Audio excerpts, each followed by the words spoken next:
Hey everyone, this is Mike Andes, and you're listening to episode 195 of the Business Bootcamp podcast. Today we're talking to Brandon, who lives up in British Columbia, Canada, about his window company, and we're trying to take out the swings in the seasonal business of cleaning windows, gutter cleaning, and all of that good stuff. If you have a seasonal business or you experience times when it's slower or more busy and you want to figure out ways to increase the load times and make sure you can keep your crew busy, this is going to be super important for you today. Now, before we get into today's show, I want to say thank you to today's sponsor for the show, which is the new sponsor, Gusto, Gusto. And if you have a small business and you have employees, you know just how much of a pain it is to have to do payroll every 2 weeks or every week or however you do your payroll schedule.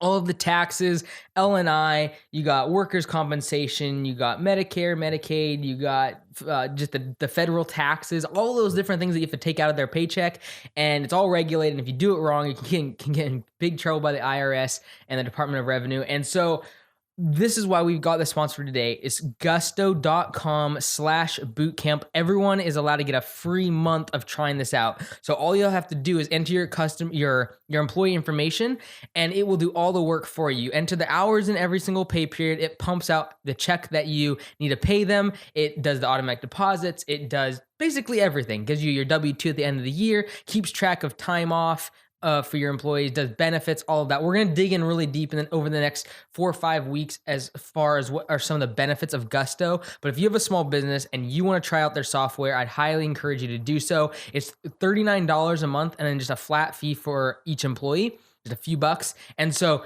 definitely check it out. Gusto.com/bootcamp. And in the how did you hear about us section, just put in Business Bootcamp podcast, and you can try it out for 30 days, which means you can usually do like 2 pay periods on it. And you can see exactly how great it works, how it's easily integrated with your employees, and they can ask for time off and schedule it and all, and you can approve and all. It's just great. It's great for benefits. It's great for the payroll. Just so many aspects of your HR that can be managed by Gusto. So check it out, gusto.com/bootcamp. More details on them coming in the next few weeks. Now, today's show is a live call, and as you heard on the last episode, I've been doing these free calls. We're doing 20 of them.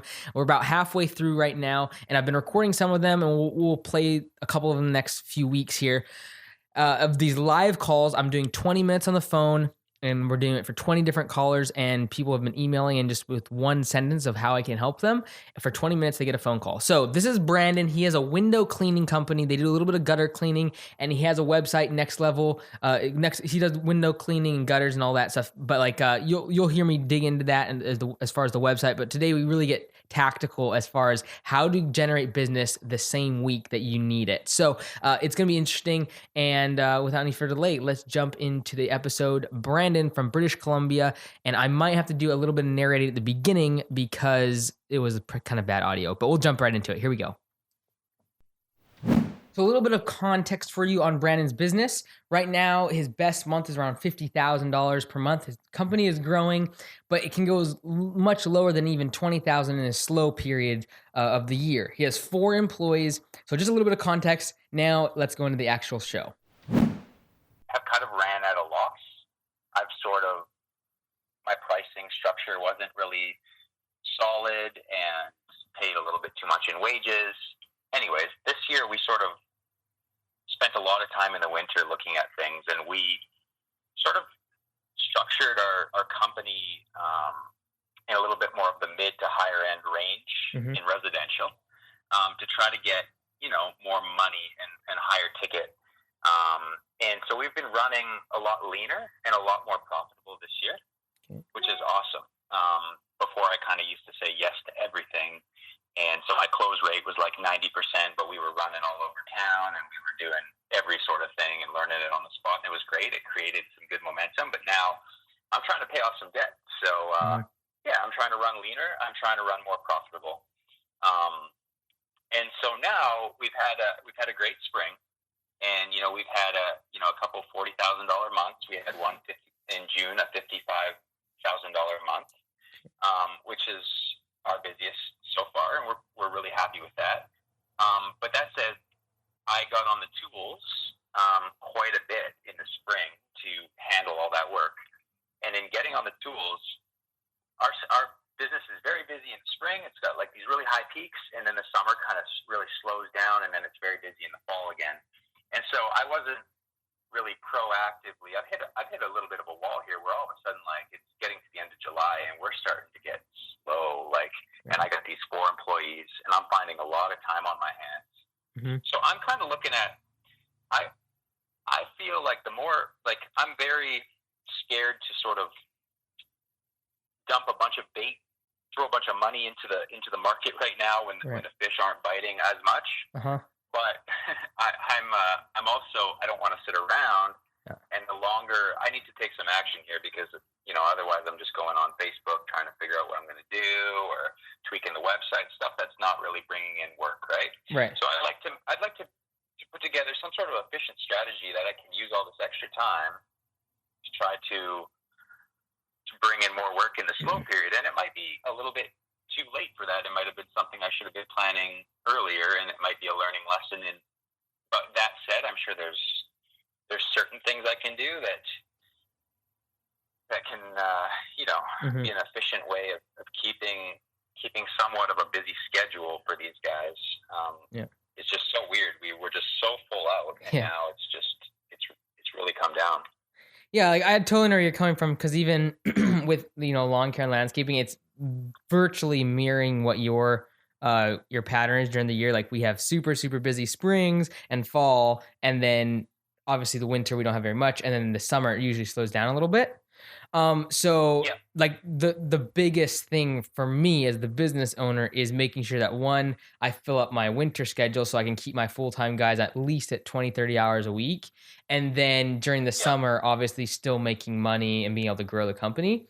During the winter, I make sure that, like, this is just for us, and then I'll kind of pivot to what you guys do. But for us, like, I try to make sure the winter we're doing all, like, sort of repairs and maintenance on, like, office buildings, equipment. So, like, we schedule to make sure that our oil changes, you know, fall in July, and then, like, December, like, things like that. We make sure that, you know, if we're trying to do something on the office, like, we're starting our second location, like, all the office like renovations that we're doing, it's like perfect timing right now, because it's a little bit slower than it was in March, April, and then it's not September yet, right? So, so our busy seasons kind of mirror yours almost exactly. And what I've been working on, like I said, as a business owner, I want to make sure that we have consistent work throughout the whole year. And what's hard about having the peaks and the valleys in your work is that you can't hire up. Like, when it gets really busy, you don't want to hire 6 people, because you don't want to have to fire 2 of them for the summer, right? And then you don't want to have to get in the place of training someone, making them a great employee, and then only we're using them temporarily, and then they have to go and get another job, and then they never come back. So I want to retain my people and keep them on board and keep them busy. So what I've been working on the past couple of years, and this is like the first year. Excuse me, I kind of have a cough today. This year is the first year I really can say that, like, we did a good job of this. And the reason for that, what we did, Brandon, and it'll be a little bit tricky at first, and it seems a little bit weird at first, but you want to kind of almost gauge where your customers are at in the spring and the fall when you're really busy, and see if they're willing to go, like, wait 2 months or wait 3 months, right? The reason I say that is, like, you were talking about residential, how it's higher profit margin, kind of going after them.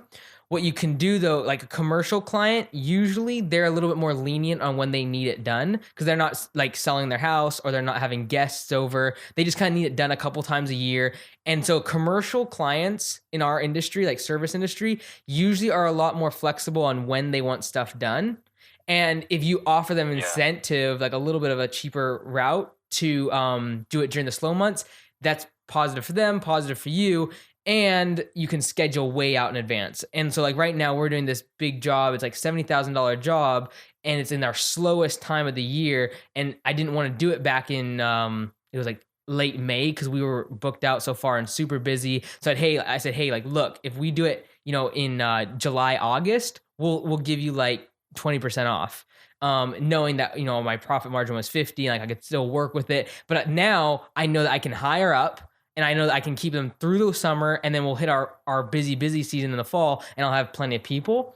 So what I would suggest, like, the first thing would be to try to get commercial jobs that are really big, that are willing to take a little bit, willing to take a little bit of your price down just a touch to accommodate them, but also know that they don't really need it. Usually they aren't time sensitive. Because like with the homeowner, they're selling their Okay. house, they got people coming over, it looks bad, they want it done right away. And it's the same thing with like lawn care and landscaping. They want it done, in the spring so they can enjoy it all summer. Whereas like commercial property managers just need stuff done. For like you're probably dealing with property managers a lot as well. So as you get into commercial, and so like they for a lot of times they just need to like do it twice a year for their windows or 3 times or whatever it is. And same thing like for us. And so they're usually willing to work with you a little bit more as far as timing. So that's kind of like the first thing, and that's what I've been working on a lot. So like we and the second thing I'm gonna bring in is what I've been working on too is for us, like the winter's our second kind of season where it gets really slow. And so I was like, okay, what other services can I provide that will, still be around lawn care landscaping? Like, what are the other services or needs that my clients have? And for us, it was snow plowing. Even though where we're at, it only snows a few times a year usually, but that's the only time of the year where I have to tell my guys like, there's no work. Is when it snows. Yeah. Because if it's raining, like we can go trim trees, we can do gutters, we can pressure wash, we can do all those things. But when it snows, I was like last year, we all of a sudden had this crazy winter, and for like 3 or 4 weeks, they couldn't work because there was snow on the ground. So I was like, okay, let's invest in a snow plow, dump truck to do that, like blah, blah, blah. And so that's what we did. Like, what are the other needs that your clients have? And for you, like I'm looking at your add-on services. You got gutters, so that's great because you can do that kind of like late fall. But what you want to be looking for is things you can do during your slow seasons. So like whether it be winter or whether it be the dead of summer, like is there other other things that you can do, like whether it be like I honestly I don't 100% know, like pressure washing. You do window cleaning, gutters. So like pressure washing would be kind of a natural segue, whether it be pressure washing people's like the sides of people's houses. If they have vinyl siding and it gets like that moss film on it, that's something you can do. And you do that kind of year round, which is kind of nice. And I don't know, like you probably are. Do you already do pressure washing a little bit? You know what? Like, not really. We flirted with it, but I'm I don't know, maybe too much of a perfectionist. But if I'm sort of marketing myself as a higher end service, I like to back it with the quality. And we're really, I tell homeowners when they ask us to say, we just offer services that we're really good at, and we just go deep with those right now because I don't want guys taking 4,000 psi to the side of the house if they don't know what they're doing, or you know what I mean. It's just we have enough callbacks here and there as it is. I'd like to just keep it simple, but it is something I'm throwing the idea around. When you talk about winter is not as much of a concern for me because with the crew we've had and the company culture we have, having 2-3 months off, the guys love travel and they actually don't mind so far. So who I've hired is they're good for that. In fact, we've even talked about we're so profitable in the spring and that we've even talked about like a year-round salary and where they're just really doing commercial window cleaning. Like we have some regular monthly stuff, not very much, but just like regular monthly window cleaning for commercial. But it's like storefront. It's very little though. Like $1,000 a month sort of thing. So like they hit that and they hit some post-construction stuff in the winter, like when a build is done and that, but, or like, the odd commercial job, but it's slow and they're cool with it, but it's definitely like, I still want to hit like a, $25,000 month in August and September. And cause like, it doesn't really get going till October. And it's like, you know what, we're 95% residential. And I think that's, and when I say residential, I mean like home. And that's because that's where I'm comfortable with. But I think, we have a few other franchises here and bigger companies that have broken the $500,000 mark. And I see them doing all the strata, I guess, strata down there. Neighborhood. A home association. Like property managers. And, I've put bids in on some of those, and I find like, man, my pricing is just like so much higher than a lot of these bigger companies. And I think just because they're going after more of the keeping their crews busy, maybe, I'm not sure. But at the same time, I can't really talk, man, because I shy away from that. It's a little Mhm. bit out of my comfort zone. I don't like. I think that is something I need to explore. Like, I don't even know how to go about getting more commercial clients. You know what Right. I mean? Totally. And like honestly, you're kind of at where I was like even like a year and a half, 2 years ago. We didn't do hardly any commercial. And then also I shied away from hardscaping a lot, which is like building walls, patios, things like that, because it's the same Hmm. thing. I'm like, I'm not really confident in it. I don't know if I can do it. So either A, you gotta, hire someone that can, but then what it came down to is like I just realized if I want to keep my guys busy year round and grow the company, we're gonna have to offer those services. But it's not a bad thing to Right. specialize in one thing. And like for us, we still Right. specialize in our core competencies. But then we just are aware that pressure washing, gutter cleaning, leaf cleanup, trimming trees, arborist stuff, like those are all the things that are going to keep us busy through the winter and then the summer, like when it gets hot. And Hmm. so like what's nice about commercial, this is the reason a lot of times people actually charge cheaper too, and you'll notice is like you're hardly ever dealing with the owner of the strata or the apartment complex or whatever. You're dealing with property Yeah. management, and literally it's kind of sad, but they don't really care. Like they're not very good at like Yeah. staying. They're not going No, to be it's true. like they're not very picky, Yeah. like all those things, right? Which is like obviously you still want to keep your services doing doing high quality and all that, but like on the other hand, you don't have to deal with callbacks hardly ever. They're just very much like pay on time. They just want the work done. They kind of just need to check Hmm. their box, right? And Yeah. so, but for even us, like we don't do a whole lot of commercial either because I'd rather focus on the higher end where I can make more money per hour for the Well, guys. it's more profitable. Yeah, Totally. exactly.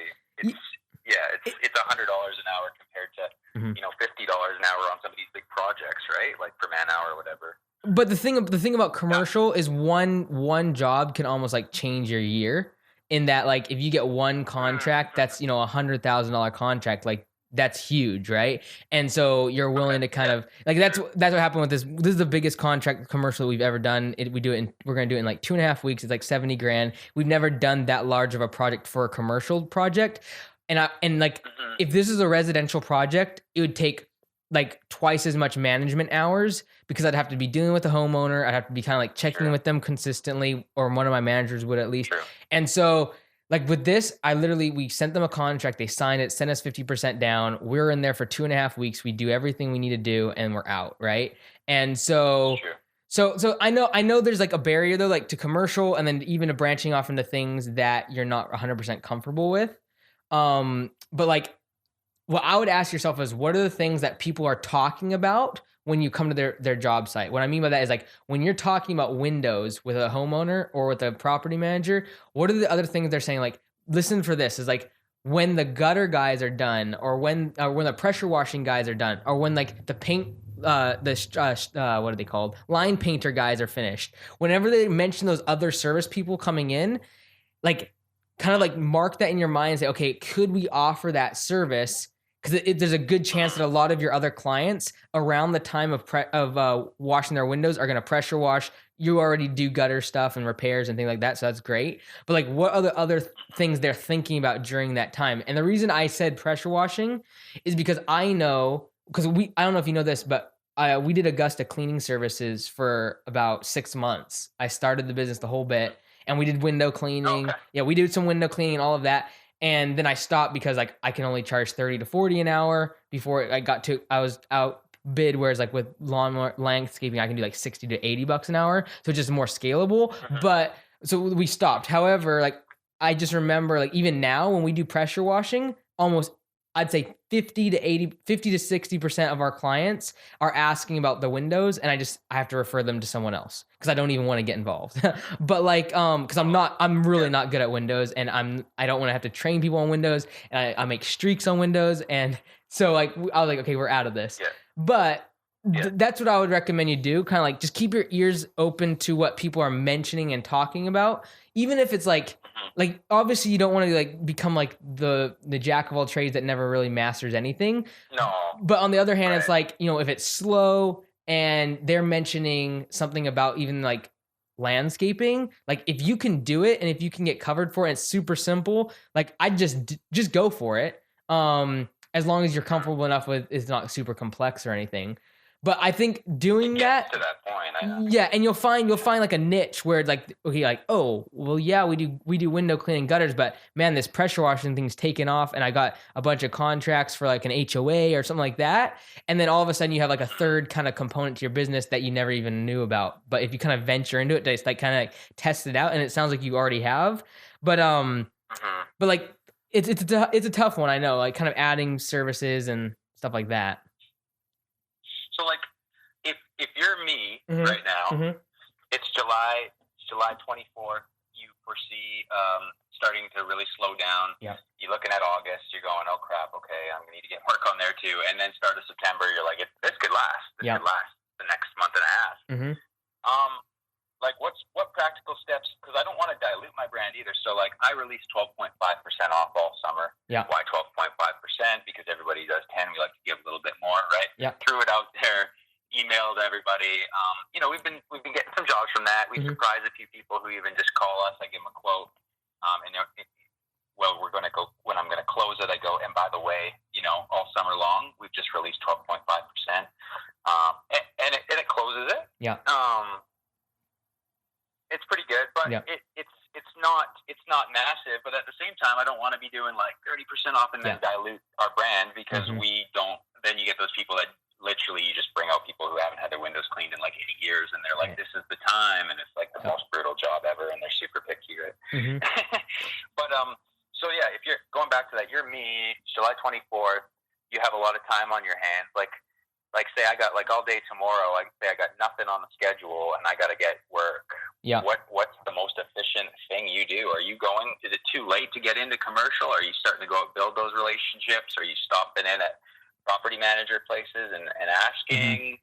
Are you calling your current customer list with an offer? Like, I'm looking for some practical, steps here, because I'm just, the more uncertainty I have, the harder it is for me to remain accountable. And then I'm just kind of doing buffet style. I'm like, well, I'll throw $300 on Facebook ads, and then I'll email some people, and then I'm in this neighborhood, I'll drop off like 7 door hangers. You know what I mean? And there's nothing systemized. It's like all emotion. Right. Totally. Yeah. So for residential, if you want instant business, so there's 2 different ways. So if you're going residential and you have a current book of business, the fastest way to make a sale tomorrow, like if you're not busy, is to make an email blast and offer a service that they don't know you offer. So essentially, if you emailed all of your clients that you've ever, clean their windows and gutters for, and said, hey, we are doing a pressure washing sale this coming week. It's X amount of dollars, standard square footage, whatever you want to make it. And if you know their property, you could pretty much give them a quote right when they email you back,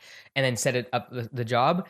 So offering services to an existing book of business, services that they don't even know you offer or they haven't taken advantage of, at least. So if you've done their windows, maybe they need their gutters. If you've done their gutters, they need their windows, or pressure washing or whatever it is. So that's one thing. For as far as the commercial, what's beautiful about commercial is there's tons of work. When it comes to cleaning windows and it comes to pressure washing, I mean like pressure washing the sides of buildings or whatever, like gutters, all that. The biggest time for commercial that you can get business the next day is when they're for sale. And what I mean by that is literally if you drive around, this is what we do actually in the winter when our guys, if they want to work and I don't have work for them, they literally drive around and they see like at these big jobs what needs to be done. So especially if they're for sale, or if they're leasing apartments, like they want the place to look good. What you want to do though is not just go in there and be like, hey, like this is the long-term strategy is, go in there, create a relationship, make them cookies, tell them about your business, do a sit down lunch, whatever it is. Like that's long-term. But if you want like tomorrow a sale, I'd go looking around at apartment buildings and seeing which ones like have really bad windows or really bad siding that have mildew growing, write up a quote, find out who is the property manager, and walk in on their office and say, these are the pictures. Because a lot of times these property managers don't even walk the property very much. Like I can't tell you how much money we made from pressure washing because there's moss growing on the sidewalks and stuff. And I drive around, or one of the guys drive around, take pictures. We give them a quote. We walk in their office and say, for $900 tomorrow, we can get this taken care of. Like they'll jump all over that. Cool. Because like property managers.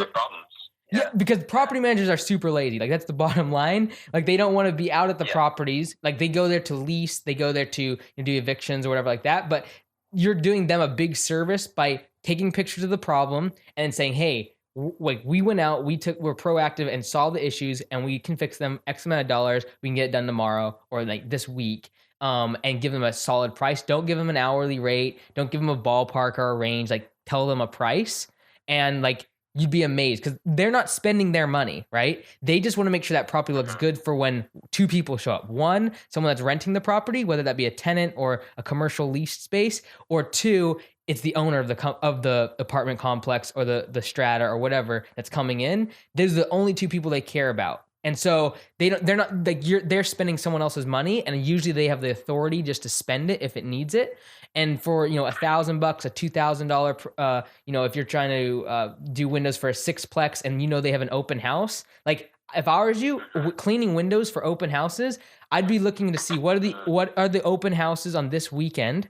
I'd see come Monday, what's going to be open house this Saturday, Sunday, and then giving them all cold bids. Ooh, that's cool. Looking for price. I never thought about it because you could Google that. You could literally Google like open houses. You can see pictures of the property. You can see pictures of the property.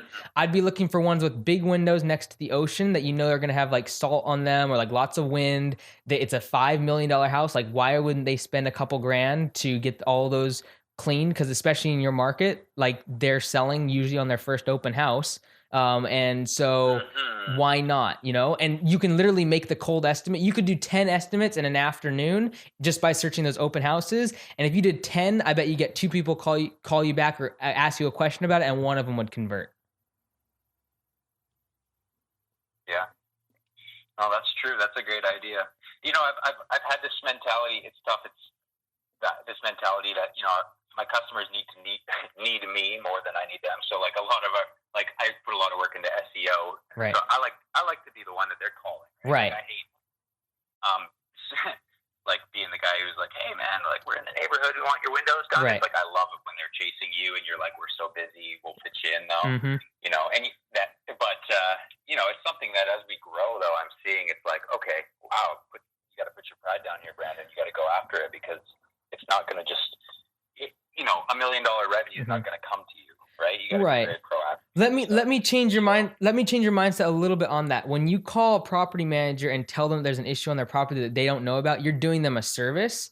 And when you call an agent and say, "Hey, I saw that you're having an open house, would the owner or would you?" Because a lot of times these like really nice houses, the owner's not even there. They're not involved. They're somewhere else, and they've been given. The agent has the authority to literally make the decision.